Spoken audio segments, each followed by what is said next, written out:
One door, 50 lives. Harshita and Vikumar. You and your best friend decide to go to the mall one day. As you visit different stores, you decide to take a break in the cafeteria. While waiting for your order, you hear a loud noise and everyone starts running. You look around and realize someone is holding a gun and firing into the air. Your first instinct is to grab your friend and run to a nearby store to hide. Once inside, you notice that 50 other people are hiding there as well. Your friend points at the door and asks if you can leave through it. The door has a sign that reads, "Will sound if opened." You hear people screaming outside and you realize the shooter is close to your store, but you aren't sure if they can see you. So now you're presented with two options. You can either open the door and leave the mall for safety. However, opening the door will trigger the alarm, alerting the shooter to your location and putting 50 people hiding with you at risk.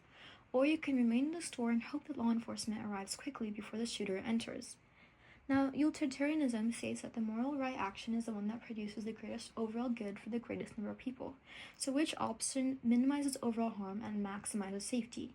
Utilitarianism would most likely support remaining in the store because protecting the lives of many outweighs the uncertain benefit of escape for a few. But it doesn't guarantee that staying produces the greatest good. Staying assumes law enforcement will arrive, which is uncertain. If the shooter enters, all 50 could be killed. Opening the door may allow at least a few to escape before the shooter notices alarm.